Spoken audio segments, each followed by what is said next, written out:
Où, où, où. Où means where. Don't forget the accent on the U, okay? But in the same pronunciation, it's pronounced où. Without the accent, OU means all.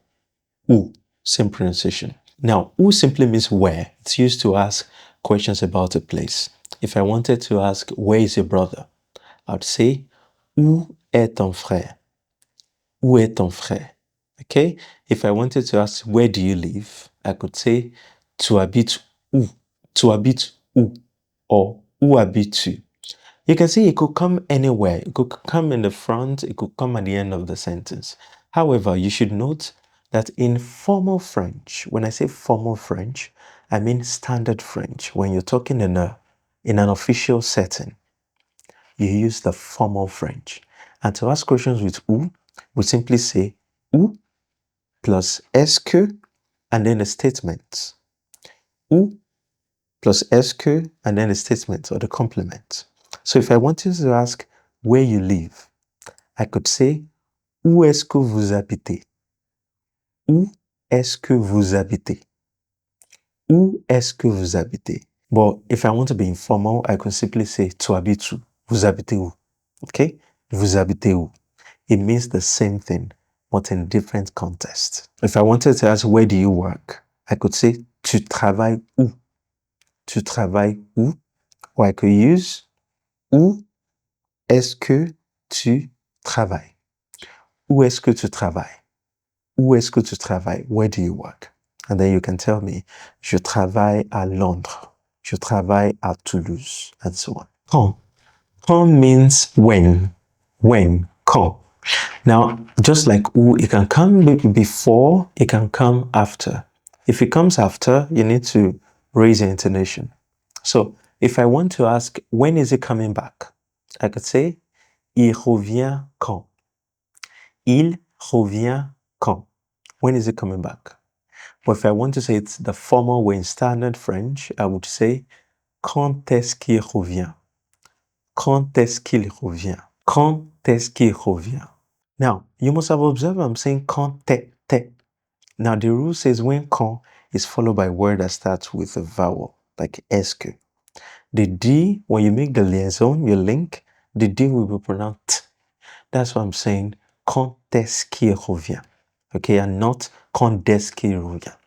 Okay, so quand est-ce qu'il revient, or I could simply say il revient quand. When is he leaving? Il part quand. Il part quand. Or I could say quand est-ce qu'il part. Quand est-ce qu'il part. Comment. Comment. Comment simply means how. How. Comment. So if you're in a restaurant and the waiter is trying to ask you, how do you want to pay? He could ask you, vous payez comment? Vous payez comment? Or tu payes comment? Vous payez comment? Or he could ask you, comment est-ce que vous payez? Don't forget, there's always the structure. Comment plus est-ce que and then plus the complement. Comment est-ce que vous payez? Or in fast spoken French, just say vous payez comment? And then you can respond, je paye par carte, nous payons en espèces, and so on. Pourquoi? Pourquoi?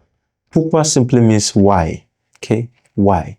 We can say, pourquoi est-ce que tu es là? Pourquoi est-ce que tu es là? Why are you here? Pourquoi est-ce que tu es là? Now, with pourquoi, you can actually omit est-ce que, and you can just say, pourquoi t'es là? Pourquoi t'es là? Why are you here? Okay? But if you want to be, okay, you want to speak standard French, you can say, pourquoi est-ce que? Especially in exam situations. Pourquoi est-ce que tu es là? Pourquoi tu es là? Okay? Why did you come back? Pourquoi est-ce que tu es revenu? Pourquoi est-ce que tu es revenu? Or I could simply say, pourquoi t'es revenu? Pourquoi t'es revenu? Okay? And then you can respond and say, parce que je suis revenu parce que tu me manques. I came back because I miss you. Je suis revenu parce que tu me manquais. Je suis revenu parce que tu me manquais. I came back because I was missing you. Combien? Combien. Now, combien means how much. Okay, how much? We can say, if we want to know how much something costs, you could say combien ça coûte. Combien ça coûte? Like I said, you could also say combien est-ce que ça coûte? Okay, or simply say combien ça coûte, or combien could come after. Ça coûte combien? Ça coûte combien? Now, if you wanted to know, and then to answer, you can say ça coûte 10 euros, ça coûte 4 euros, and so on. Now, if you wanted to know how many, okay, how many children, how many schools, how many houses, how many places, how many countries have you visited?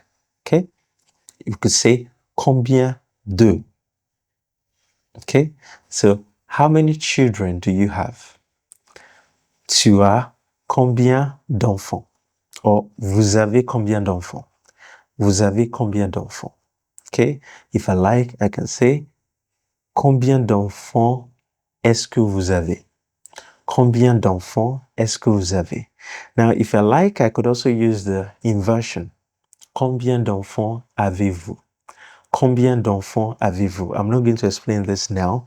I'm going to explain this much later in the course, okay? Inversion is another way to ask questions in French, but we're not going to touch that now, okay? Just master the two ways first. Standard French and then informal. When I say informal, I mean familiar French, okay? Especially people like your friends, colleagues, people you know. T'as visité combien de pays? Now, I'm saying t'as visité is actually tu as visité. But in fast-spoken French, tu as, French people actually say t'as, okay? T'as visité combien de pays? Combien de pays as-tu visité? And so on. Now, qui means key, pronounced like key, just like your key. Key means who, okay? So if I want to say, who are you waiting for? I could say, tu attends qui? Tu attends qui? Tu attends qui? Who are you waiting for? And then for objects, we use quoi, okay? Quoi or que. Quoi or que. For example, if I want to know what you're doing, I could say, tu fais quoi? Tu fais quoi? That's if I know you. Tu fais quoi? But if I wanted to say it in standard French, I'd say, qu'est-ce que? Que plus est-ce que. But you remember the rule? Que, est-ce que. We can't leave it this way. So we need to elide the first C. And then we say, qu'est-ce que? Qu'est-ce que vous faites? What are you doing? Qu'est-ce que vous faites? I could also say, vous faites quoi? Now, if you say vous faites quoi, quoi must be at the end of the sentence. So I can't say, quoi est-ce que tu fais? No. Okay? Quoi must always come at the end. Vous faites quoi? What are you looking at? Vous regardez quoi? Or, tu regardes quoi? Okay? What are you waiting for? Tu attends quoi? Tu attends quoi? Or I say, qu'est-ce que tu attends? Qu'est-ce que tu attends? Qu'est-ce que tu regardes? Qu'est-ce que tu regardes? Qu'est-ce que plus the complement. Now, when asking questions in French, you can also inverse. So instead of having the subject, verb, and then complement, you can have the verb and then invert the subject. Example, if I wanted to ask, where do you live? No, we learned you can say tu habites où. Tu habites où. Again, for the inversion, we can now say où habites-tu? Où habites-tu? It means the same thing. You have just inversed, okay? Where are you going? I can say tu vas où? Tu vas où? Or I can say où est-ce que tu vas? Like you learnt. Où est-ce que tu vas? And I could also invert and say où vas-tu? Où vas-tu? Or où allez-vous? Où allez-vous? I could have said vous allez où? Where are you going? Same thing, if I wanted to ask how you're doing, I can say comment vas-tu? That's inversing. I could have said comment tu vas? Comment tu vas? Comment vous allez? How are you doing? Comment vous allez? I can also say comment allez-vous? Comment allez-vous? It means the same thing. All I've done was just to choose a way to ask questions in French. I could use the familiar way, I could inverse, I could use est-ce que, depending on the situation.